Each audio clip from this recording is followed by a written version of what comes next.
Good afternoon friends, welcome back to my channel ARS blog আর ফ্যামিলিতে তোমাদের সবাইকে স্বাগত। শুরু করছি নতুন দিন নতুন ব্লগ। এখন প্রায় দুপুর, জলের কাজটা সব করা হয়ে গেছে, রান্নাবান্না হয়ে গেছে। এখন চলে এসেছি ঘরের কাজ করতে। ঠিক আছে, জামা কাপড়গুলো বাইরে রোদে দেওয়া ছিল, রোদ থেকে তুলে নিয়ে এসে এগুলো ভাঁজ করে রাখলাম।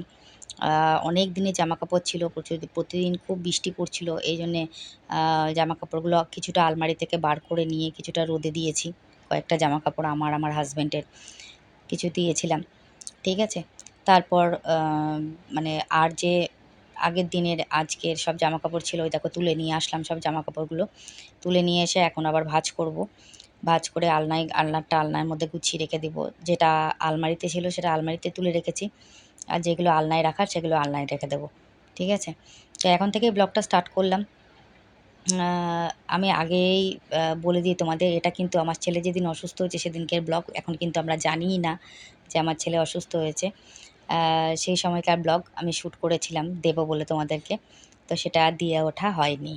1 সপ্তাহের গ্যাপ, বুঝেছো? জানি তোমাদের রাগ হবে, বলবে দূর দিদির ব্লগ আর দেখবো না, কী হবে দেখে, দিদি রেগুলার ব্লগ দিচ্ছে না, কিছু না, ছোটো মা দিচ্ছে না, কাকিমণি দিচ্ছে না। এরকম করে করে হয়তো আমার ভিউজ কমে যাবে, ভিউজার মানে আমার যে সাবস্ক্রাইবার কমে যাবে, চ্যানেলটা বন্ধ হয়ে যাবে পরবর্তীকালে। হতে পারে এরকম অনেক প্রবলেম, জানি না, এগুলো তোমাদের হাতে। যাই হোক, এখন চলে এসেছি বিছানা তুলতে। বিছানাটা তুলে নেবো চট করে। বিছানা তুলে নিয়ে চলে যাব ঘরের অন্য কাজে। আমার হাজব্যান্ড যাবে এখন স্নান করতে, স্নান করে সে যাবে পুজো করতে। আজকে সকাল থেকে তিনি আবার স্নান করেননি। ঠিক আছে, এবার স্নান না করলে না আমার খুব অসুবিধা হয়। আর এগুলো সব রোদে দেওয়া ছিল, রোদ থেকে তুলে নিয়ে এসে ভাঁজ করে রাখলাম। আমার আবার একটু রোদ উঠলে না, মানে যেগুলো আর কি, মানে একটু বর্ষার দিন বোঝো না, কেমন স্যাঁতস্যাঁতে হয়ে থাকে, একটুখানি রোদে দিলে ভালো লাগে আমার। তো পাটি থেকে আরম্ভ করে সমস্ত কিছু রোদে দিই। যাই হোক, হয়ে গেল। এবার চলে আসলাম এই ঘরের কাজ করতে। এখানে বিছানাটা পরিষ্কার করে নেব। আর যেহেতু বাইরের কাজ ঘরের কাজ মিলিয়ে অনেক কাজ পড়ে থাকে, জানো তো। একা মানুষ তো, এক এক করে কাজগুলো করি, এই জন্য অনেক দেরি হয়। তো যাই হোক, এই বিছানাটাও ঝাড় দিয়ে পরিষ্কার করে নিই। পরিষ্কার করে নিয়ে তারপর চলে যাব ঘরের অন্য কাজের দিকে। আর হাজব্যান্ডকে কখন থেকে বলছি যে স্নান করতে যাও, স্নান করতে যাও, কীভাবে দেরি করে। তো যাই হোক, হয়ে গেল আমার এই ঘরের কাজ কমপ্লিট। আর বাইরে থেকে যেগুলো ছিল সেগুলো তুলে নিয়ে আসলাম। এখন চলে আসলাম ঘরটা ঝাড় দিতে। ঘরটা পরিষ্কার করে সুন্দর করে ঝাড় দিয়ে নেব, উঠোনটা ঝাড় দিয়ে নেব। আর ওপরে ঠাকুর ঘরের কাজ তো করেই এসেছি আগেই। ঠাকুর ঘরের কাজ আর তোমাদের সঙ্গে শেয়ার করি না, কেননা ওই টেনে টেনে ফোন বারবার করে উপরে নিয়ে যাওয়া। কেননা আমার হাতে একটা জলের বালতি থাকে, ঝাঁটা থাকে, ঘর মোছার ন্যাতা থাকে, এত কিছু থাকে, বুঝেছো? তো যাই হোক, এখন চলে আসলাম উঠোনটা ঝাড় দিতে। উঠোনটা চট করে একটু ঝাড় দিয়ে নেব। কত সুন্দর রোদ উঠেছে সেদিনকে, কিন্তু খুব সুন্দর রোদ উঠেছিল, জানো তো। আর তেমনি গরম, মারাত্মক গরম পড়েছিল, যার জন্য আমার ছেলের শরীরটা খারাপ করেছিল। এতটাই গরম পড়েছিল, এত রোদ উঠেছে তো তাই জন্যে খুব গরম পড়েছিল, বুঝেছো? তো যাই হোক, দেখো পাতা পড়ার দিন আর শেষ হয় না আমার। যাই হোক, আর এই দেখো আমি জামা কাপড় মেলতে এসেছি, ক্যামেরাটা এমনভাবে রেখেছি, সামনে দেখো একটা কাঠের টুকরো পড়ে রয়েছে, সেটা দেখতেই পাইনি আমি। কি সুন্দর আমার অবস্থা। তো যাই হোক, জামা কাপড়গুলো মেলে নিলাম এবার ভালো করে, সুন্দর করে। অনেকগুলো কাপড় ছিল, জানো তো। এই কাপড় কাচতে কাচতে আমার জীবন বেরিয়ে যায়, ভাল লাগে না। আর এরকম করে এক পলটা করে দিলে না তাড়াতাড়ি করে শুকায় কাপড়গুলো, আর নাহলে কাপড়গুলো শুকাতে চায় না, বুঝেছো? তো যাই হোক, এদিকেও কাপড় মেলে দিলাম। তারপরে আর সব পাঞ্জাবি টাঞ্জাবি মানে যা যা ছিল কেচেছিলাম সেগুলো দিয়ে দিলাম রোদে, যেটুকু শুকাবে, আর না শুকালে না শুকাবে। ঠিক আছে, আবার কালকে দিয়ে দেবো। তো যাই হোক, হয়ে গেল মোটামুটি আমার কমপ্লিট। পড়ে যাচ্ছিলাম এক্ষুনি, দেখেছো? আর এই দেখো, স্নান টান করে একদম পুজো টুজো দেওয়াও কমপ্লিট হয়ে গেছে। একদম সুন্দর করে ঠাকুরের এখানে পুজো দেওয়া হয়ে গেছে, ওপরের ঘরেও পুজো দেওয়া কমপ্লিট হয়ে গেছে। দেখতেই মানে ওটা আর শ্যুট করা হয়নি অ্যাকচুয়ালি, ওটা পরে দেখিয়ে দেবো তোমাদেরকে। আর এই ঘরও দেখো পরিষ্কার পরিচ্ছন্ন করা একদম কমপ্লিট। এখন কিন্তু আমার হাজব্যান্ড নেই, আমার হাজব্যান্ড চলে গেছে ছেলের ওখানে। আমি বলেছিলাম না যে একটুখানি শ্যুট করেছিলাম আমি, এই পর্যন্তই শ্যুট করতে পেরেছিলাম, তারপরে আর হয়নি। এই দেখো জামা কাপড় সব মেলে দিয়েছি স্নান টান করে, তারপরে আর কিছু শ্যুট করতে পারিনি। এটুকু শ্যুট করার পরই ফোন এসছে, ছেলে হসপিটালে মানে ভর্তি করে নিয়েছে ওকে। তারপরে আবার সব হয়ে গেছে আমার বন্ধ। এ দেখো, ধূপ টুপ ধরানো কমপ্লিট। ঠিক আছে, তো চলো দেখিয়ে দিলাম। আকাশের অবস্থা মোটামুটি আছে, রোদ ফোদ এখনও আছে, জানি না আবার কতক্ষণ থাকবে। ঠিক আছে, আর এখানে দেখো ওপরের ঘরেও পুজো দেওয়া কমপ্লিট হয়ে গেছে, আমার হাজব্যান্ড পুজো দিয়েই গেছিলো। এই শ্যুটটাও ও তখন করে রেখেছিল। তো দেখিয়ে দিলাম তোমাদেরকে। দেখো কত সুন্দর করে ঠাকুরকে পুজো দেওয়া কমপ্লিট হয়ে গেছে। কি ভালো লাগছে না? ঠাকুর দর্শন করা তো অবভিয়াসলি আমার ভালো লাগে, আর তোমাদের দেখতেও ভালো লাগে। তাই অনেক গ্যাপ হয়ে যাচ্ছে, ঠিক মতন দিতে পারছি না ব্লগ, তার জন্য কিছু মনে করো না প্লিজ। তো যাই হোক, ঠাকুর দর্শন করিয়ে দিলাম। আমার জগন্নাথকে কত সুন্দর লাগছে, তাই না? একদম সোনা লাগছে। তো যাই হোক, ভালো করে শিবের মাথায় বেলপাতা টেলপাতা দিয়ে সুন্দর করে পুজো দেওয়া হয়েছে। হ্যাঁ, হ্যাঁ, আর এই দেখো ওপরে কত ফুল দেখেছো, কত সুন্দর করে সাজানো হয়েছে আসনটাকে, খুব ভালো লাগছে দেখতে। লক্ষ্মীর ঘটেও ফুল ভর্তি, খুবই ভালো লাগছে দেখতে। আর এখানে ঠাকুরকে প্রসাদ দেওয়া কমপ্লিট হয়ে গেছে সুন্দর করে। আর ওপাশের ঘরেও দেখো পুজো টুজো দেওয়া কমপ্লিট, সব মোটামুটি কমপ্লিট করে নিয়েছি। এই দেখো এই ঘরেও পুজো দেওয়া কমপ্লিট হয়ে গেছে, আর বাইরেও ধূপকাঠি ধরানো কমপ্লিট। আমার হাজব্যান্ড কী করে কি জানি, মাঝে মাঝে দাঁড়িয়ে পড়ে ক্যামেরাটা নিয়ে, দেখো কি করছে, দেখো দেখো দেখো তোমরা। তো যাই হোক, এটুকু শ্যুট করে তাই অনেক আমার ক্ষেত্রে। চলে দেখো দেখিয়ে দিলাম, বাইরেও ধূপ ধরানো কমপ্লিট হয়ে গেছে। আর আমি কিন্তু সকালবেলাতে দুপুরবেলাতে স্নান করার আগে এই মালের প্যাকেটগুলো করে রেখে দিয়েছি, কেননা আবার রাত্রে মাল আছে, তাই এখন মালের প্যাকেটগুলো করে রেখে দিয়েছিলাম, বুঝেছো? এই সব কিছু করে রেখে দিয়েছিলাম। আর গুড ইভিনিং বন্ধুরা, শুভ সন্ধ্যা। এই যে শ্যুটটা দেখছো ওটা কিন্তু কালকের শ্যুট, ঠিক আছে? দেখো জল টল ভরা সব কমপ্লিট, সন্ধে টন্ধে দেওয়া হয়ে গেছে, ওপরের ঘরের সন্ধে, নিচের ঘরের সন্ধে, জামা কাপড় সব মেলা হয়ে গেছে সেটের নিচে, দেখতেই পাচ্ছ। এটা কিন্তু কালকে শ্যুট করা। এই দেখো এখানেও ঠাকুরকে সন্ধে দেওয়া কমপ্লিট হয়ে গেছে, কত সুন্দর লাগছে দেখতে, তাই না? সন্ধেটা অবভিয়াসলি সুন্দর। এদিকে জল টল ভরা কমপ্লিট হয়ে গেছে, বাথরুমেও জল ভরা কমপ্লিট হয়ে গেছে, দেখতেই পাচ্ছ তোমরা। আর এখন আমি করব চা, বুঝেছ? আর এই দেখো চা নিয়ে বসে পড়েছি, সঙ্গে কিন্তু এটা ট্যাপা কচুরি, বুঝেছো? খেতে আমার খুব ভালো লাগে। তো যাই হোক, দেখিয়ে দিলাম। আর এই দেখো একদম চলে আসলাম রাত্রে, এই এই মালগুলো কমপ্লিট করলাম। এই কালকের মাল যেটা দেখালাম সকালবেলা, ওই মালই করেছি, বাকি মানে দিয়েছিল আবার, ওই মালগুলো করে রেডি করে রাখলাম। এগুলো কালকে প্যাকেট করব, আজকে আর প্যাকেট করব না, কালকে প্যাকেট করব। আর এদিকেও দেখো একদম গ্যাসের টেবিল টেবিল মোছা টোছা সব কমপ্লিট। আমার এখনও ডিনার হয়নি, ডিনার করব। আমার হাজব্যান্ড বাড়ি পুজো করে এসছে, এ দেখো চাল টাল সব রাখা আছে। হ্যাঁ, আর এই যে ধোপা বাড়ি, আর কি দেখাবো তোমাদেরকে। যাই হোক, আর আমার হাজব্যান্ড কিন্তু এখানে শুয়ে পড়েছে, ওর কিন্তু শরীরটা ভালো না, জ্বর আছে এখনও, জ্বরটা কিন্তু এখনও কমেনি, ঠিক আছে? তো শুয়ে রয়েছে, হালকা হালকা জ্বর আছে, শরীরটা ভালো নেই, তো এই জন্যে ও ঘুমিয়ে পড়েছে, বুঝেছ? আর আমি এখন নিশাচর প্রাণীর মতন জেগে আছি, কী আর করবো বলো। এদিকে হাজব্যান্ড, ওদিকে আমার ছেলে, এই নিয়ে আমি জ্বলে পুড়ে মরছি। আর এই দেখো এইগুলো সব ঘরে মেলা, এগুলো 2 দিন আগের জামা কাপড়, কালকের আবার তার আগের দিনের, ঠিক আছে? তো যাই হোক, দেখিয়ে দিলাম তোমাদেরকে। ঘরে কাজ টাজ মোটামুটি কমপ্লিট হয়ে গেছে, এবার শুধু ডিনার করার পালা। চলো তাহলে দেখতে থাকো ব্লগটা। হ্যালো বন্ধুরা, তো এখন আমি আসলাম তোমাদের সামনে ভিডিওটা এন্ডিং করতে। কালকে রাত্রে আমি ভিডিও এন্ডিং করতে পারিনি, কারণ কালকে খুব মাথা যন্ত্রণা করছিল, শরীরটা খুব খারাপ লাগছিল, এই জন্য ভিডিও এন্ডিং করা হয়নি। তাই জন্য এখন এলাম তোমাদের সামনে ভিডিওটা এন্ডিং করতে। কালকে যে ভিডিওটা শ্যুট করেছি, যে ভিডিওটা দেখবে তোমরা আজকে এখন দেখছো বা দেখেছো, তো সেই ভিডিওটা প্রথমে স্টার্টিংয়ে আমি কোনো কথাই বলিনি, পুরো ভিডিওটাই কিন্তু ভয়েসে আছে, ঠিক আছে? কারণ এই ভিডিওটা শ্যুট করেছিলাম আমি যেদিনকে ছেলে আমার অসুস্থ হয়েছে সেদিনকে ভিডিও এটা, ঠিক আছে? তার মধ্যে আমি পরে আবার কালকের ভিডিও অ্যাড করে তারপর তোমাদের সামনে এটাকে দিচ্ছি। তো যার জন্যে তোমাদের এটা বলে রাখলাম। আর আজ যেহেতু আমি পরের দিন এন্ডিং করতে এসেছি, তো আজ যেহেতু ভোলানাথের দ্বিতীয় সোমবার, মানে শ্রাবণ মাসের দ্বিতীয় সোমবার, তো আজকে আমি উপোস করেছি। আজকের ভিডিওর যে শ্যুটটা সেটা তোমরা পরে পাবে, সেটা তোমাদের দিয়ে দেবো। ভোলানাথের পুজো কীভাবে করেছি আমি না করেছি সমস্ত ভিডিও আমি শ্যুট করব, করে তোমাদের দেবো। শ্রাবণ মাসের প্রত্যেকটা সোমবারই আমি করছি, প্রথম দিন থেকে শুরু করেছি। আগের দিন নিরামিষ, মানে যেটাকে বলে হবিষান্ন খাওয়া, তারপরে যেরকম আজকে যেমন আজকে আমি ভাত টাত কিছু খাবো না, তো সেটা করে বাবাকে পুজো করেছি, ঠিক আছে? বা পুজো করছি, এখনও করিনি, স্নান করব, স্নান করে পুজো করতে যাব, ঠিক আছে? তো আমি একটুখানি কমেন্টটা পড়ে নিই। আগের দিনে যে কমেন্টটা আমি তোমাদের মানে ভিডিওটা পোস্ট করেছিলাম ছেলেকে নিয়ে, যে ছেলে কেমন আছে না আছে সেটা জানানোর জন্যে, তো সেখানে অনেকেই কমেন্ট করেছে, খুব ভালো লাগলো। প্রথমে আমাকে কমেন্ট করেছে, আচ্ছা এনার নামটা আমি জানি না, এনার ব্লগের নাম আছে SNNS, একটা হাইফেন দিয়ে জি, হ্যাঁ, তারপরে আছে 2B7D, যাই হোক ওনার কোনো ব্লগের নাম হবে এটা, আমি ঠিক নামটা তো উনি আমাকে মেনশন করেনি, বুঝতে পারছি না। তো উনি লিখেছেন ভাই খুব ভালো গো, থ্যাংক ইউ সো মাচ, অসংখ্য ধন্যবাদ। এক হাতে ফোনটা ধরে আছি তো ধরে থাকতে পারছি না ফোনটা, আর এই যে ধোপা বাড়ি, সেটা আর কী করা যাবে, কিছু করার নেই, বৃষ্টির ওয়েদার।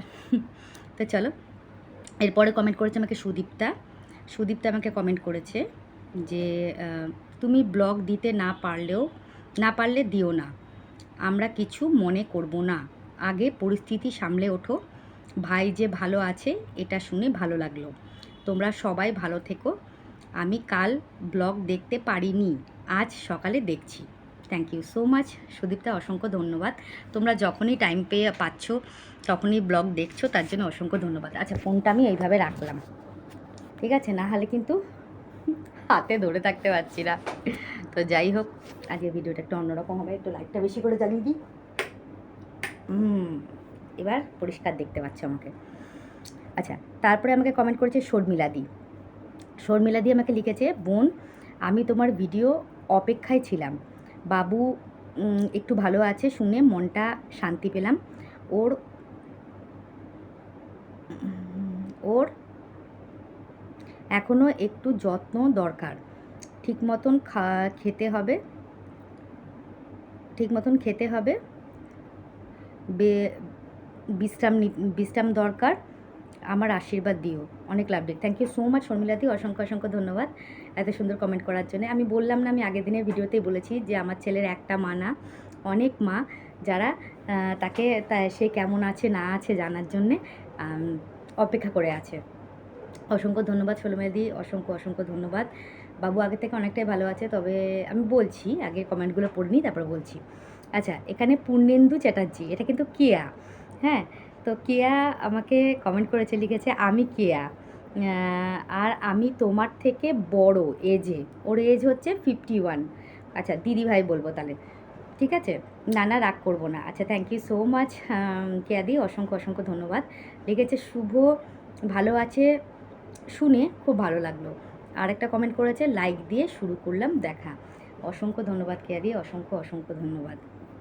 আচ্ছা, তারপরে আমাকে কমেন্ট করেছে পম্পা চক্রবর্তী, লিখেছে লাভ ডেক দিয়েছে, অসংখ্য ধন্যবাদ। আর পিছনে এটা শরীর ভালো লাগছে না, লাভ ডেক দিয়েছে, অসংখ্য ধন্যবাদ, থ্যাংক ইউ সো মাচ। আচ্ছা, রূপালী দত্ত কমেন্ট করেছে যে আমার কমেন্টগুলো তোমার মুখে শুনলে খুব ভালো লাগে,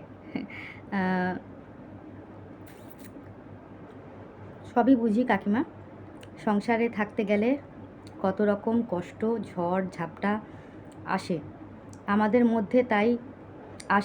মধ্যে, তাই তুমি না বললেও কিছুটা বুঝি গো কাকিমণি, সময়ের ওপর ছেড়ে দাও, সব একদিন নিশ্চয়ই ঠিক হবে, একটা মানুষের সারা জীবন খারাপ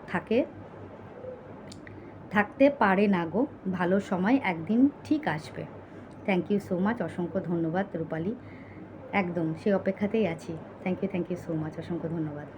আচ্ছা, পল্লবী দাস কমেন্ট করেছে, দিদি চিন্তা করো না, সব ঠিক হয়ে যাবে, আর তোমার কথা খুব অল্প শোনা যায়, বুঝতে পারি না কেন বলো তো, দাঁড়াও এক সেকেন্ড দেখি তো, হ্যাঁ আমি দেখলাম, ঠিক বুঝতে পারছি না গো, আমি আমাকে সাউন্ডটা তো বাড়ানো থাকে, সাউন্ড তো কমানো থাকে না আমার, কী জানি কী হয় বুঝতে পারি না, কেন যে শুনতে পাও না, গলার জোরও আছে, জোর নেই তা বললে ভুল হবে, কেন যে শুনতে পাও না কী জানি, আজকে বলবে তো আমাকে শুনতে পাচ্ছ কি না, ঠিক আছে। ফোনটা আবার মনে হয় ডিস্টার্ব করছে, এখন যদি ফোন খারাপ হয় আর ফোন ঠিক করব না, দূর, এই 14 বার খারাপ হবে আবার ঠিক করব, এই ভালো লাগে বলো। আর যাই হোক, thank you so much Pallabi, অসংখ্য ধন্যবাদ। জয়ন্তী চৌধুরী কমেন্ট করেছে, বোন চিন্তা করো না, সব ঠিক হয়ে যাবে। থ্যাংক ইউ সো মাচ দিদি, অসংখ্য ধন্যবাদ। নিশ্চয়ই তোমাদের আশীর্বাদে সব ঠিক হবে, আমি নিশ্চয়ই জানি। Thank you so much. আচ্ছা, অনিমা আমাকে কমেন্ট করেছে, বাবু এখন ভালো আছে শুনে ভালো লাগলো গো দিদিভাই, বাবুকে ঠিক মতন খাওয়া দাওয়া করতে বলো, সাবধানে থাকতে বলো। অনেক ভালোবাসা সবাইকে। Thank you so much. Love rate দিয়েছে। ইতি কমেন্ট করেছে, জিজুরও শরীর খারাপ, সত্যি আমাদের ওপর তোমাদের ওপর দিয়ে কী সব হচ্ছে, সব চিন্তা করো না, সব ঠিক হয়ে যাবে। থ্যাংক ইউ সো মাচ ইতি। ইতি লিখেছে, চিন্তা করো না, সব ঠিক হয়ে যাবে, শুভকে এখন অনেক সাবধানে থাকতে বলবে। লাভ রেট, অনেক ভালোবাসা সবাইকে। থ্যাংক ইউ সো মাচ ইতি। অপর্ণা লিখেছে, শুভ ভালো আছে শুনে খুব ভালো লাগলো। তুমিও দাদা নিজের শরীরের যত্ন নিও, সাবধানে থেকো, আর টাইম পেলে ব্লগ দিও, আমরা কিছু মনে করব না।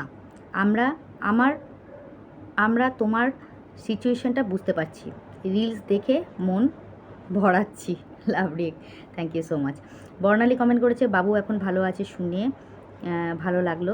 তোমরা সবাই ভালো থেকো দিভাই, ডেলি ভিডিও দাও দিভাই, আমরা তোমাকে ভীষণ মিস করি। লাভ রেক, থ্যাংক ইউ সো মাচ। অসংখ্য ধন্যবাদ বর্ণালী, আমিও তোমাদের ভীষণ মিস করি গো। অসংখ্য ধন্যবাদ, থ্যাংক ইউ সো মাচ। এত ভালোবাসা যে আমি কোথায় রাখবো আমি সেটাই বুঝতে পারি না, জানো তো। খুবই ভালো লাগে তোমাদের প্রত্যেকটা কমেন্ট পড়লে, মনটা একদম খুশিতে ভরে যায়, খুব আনন্দ লাগে, খুব ভালো লাগে যে তোমরা আমাকে এত ভালোবাসো। আর বাবুর শরীর এখন ভালো আছে। আসলে কী বলতো, নার্ভের ওষুধটা খাওয়ার পর থেকে না ওর একটুখানি শরীরে এনার্জি লস লাগছে, মানে যেটা হয়ে থাকে একটা নার্ভের ওষুধ খেলে না, একটুখানি ঝিমঝিম ভাব একটু থাকে। এবার সেই জন্যে আমার ছেলে কিন্তু খুব রাগ হচ্ছে, মানে ও ঠিক মতন ইয়ে করতে পারছে না, ওই কী বলে, ঠিক মতন পাঠ কীর্তন করতে পারছে না, ঠিক মতন ইয়ে করতে পারছে না, এই জন্য অসুবিধা হচ্ছে। দেখো কালকে পরশু দিনকে ও আমাদের না বলে চলে গেছে কলকাতায় অনুষ্ঠান করতে, ঠিক আছে। এবার আমি বললাম, বাবু তোর শরীরটা ভালো নেই, এখন 2 দিন বন্ধ থাক, তারপরে যাবে না। আমার কথা দেওয়া হয়ে গেছে, কেন ওর যে ডেটগুলো থাকে সেগুলো আগের থেকে সেট আপ করা, মানে শিডিউলটা আগের থেকে রেডি করা থাকে। তো গেছে, সঙ্গে লোক গেছে। আমি আবার বললাম, বাবাই যতই লোক যাক, তোমার শরীরটা তো ভালো না। বলছে না না, কোনো অসুবিধা হবে না। ওষুধ টষুধ নিয়ে গেছিলো, কালকে ফিরেছে, ফোন করেছি, ভালোই আছে। এখন ওর বক্তব্য, আমি এ ওষুধ খাবো না, খেয়ে আমার শরীর খারাপ হচ্ছে, আমি অন্য ডাক্তার দেখাবো, অন্য ওষুধ খাবো। আর আমার ছেলের জেদ মারাত্মক, বুঝেছো তো, যেটা বলবে সেটাও করবেই, বুঝেছো তো। যাই হোক, যেটা ভালো মনে করে সেটাই করবে, যেটা ওর ভালো লাগবে, যেটা ও ভালোবাসবে সেটাতে আমরা একমত, সহমত যেটাকে বলা হয়, ঠিক আছে। তো আজকের মতন ভিডিওটা এখানে এন্ড করবো। তার আগে অসংখ্য ধন্যবাদ প্রত্যেককে এতটা সাপোর্ট করার জন্যে। আমি ডেলি ব্লগ দিতে পারছি না, ও কালকে কটা রিলস করেছিলাম, সেই রিলসগুলো পোস্ট করেছি। ইচ্ছা করছে না ওই ধরনের রিলস করতে, কিন্তু বাধ্য হয়ে করতে হচ্ছে, যেহেতু একটা চ্যানেলটা যাতে থাকে তার জন্যে। চ্যানেলটা বন্ধ হয়ে গেল তো হয়েই গেল। তো যাই হোক, টুকটুক করে যা হয় হবে। তো এই জন্যে কয়েকটা 2টো রিলস পোস্ট করেছি, আজকেও রিলস পোস্ট করব, ভিডিও পোস্ট করলাম। কালকে যদি ভিডিও দিতে পারি কালকেও একটা ভিডিও দেবো, লং ভিডিও দেবো, এইভাবে করব আস্তে আস্তে। আমি চ্যানেল বন্ধ করব না, ঠিক আছে। কিন্তু তোমরা একটু মানিয়ে গুছিয়ে নিও, একটু পাশে থেকো, সাপোর্ট করো, তাহলেই হবে, ঠিক আছে। তো আজকের মতন সবাইকে বিদায় জানালাম। শুভরাত্রি তার বলতে পারছি না, যেহেতু দিনের বেলা এখন। তো সবাইকে বিদায় জানালাম। সবাই ভালো থেকো, সুস্থ থেকো, নিজের শরীরে খেয়াল রেখো। দেখা হবে নেক্সট ব্লগে, ততক্ষণের জন্য সবাইকে টাটা, বাই বাই। আর একটা কথা বলি, শিবরাত্রির শ্রাবণ মাসের 2য় সোমবারে অনেক অনেক শুভেচ্ছা সবাইকে। ভোলানাথের মাথায় জল ঢালো, মনস্কামনা জানাও, সমস্ত সমস্যার সমাধান হোক। আমি তো ভোলানাথের কাছে একটা কথাই বলছি, যে বাবা আর পারছি না, ক্লান্ত হয়ে গেছি, দেয়ালে পিঠ ঠেকে গেছে, আর আমি পারছি না, এবার তো তুমি কিছু করো। আর কত পরীক্ষা নেবে, পরীক্ষা দিতে দিতে আমি হাঁপিয়ে গেছি, কিন্তু তুমি পরীক্ষা নিতে নিতে হাঁপাওনি। আমি বলছি, জানো তো, ভোলানাথকে বলি, ঠিক আছে। এখন স্নান করে দুধ আসার অপেক্ষায় রয়েছি, দুধটা কিনে নেব। দুধওয়ালা দাদা আসবে, দুধটা নিয়ে বাবার মাথায় জল ঢেলে তারপরে একটু সাবু টাবু খাবো, ঠিক আছে। তো চলো, আজকের মতন সবাইকে টাটা বললাম। সবাই ভালো থেকো, দেখা হবে নেক্সট ব্লগে। ততক্ষণের জন্যে বাই, ভালো থেকো।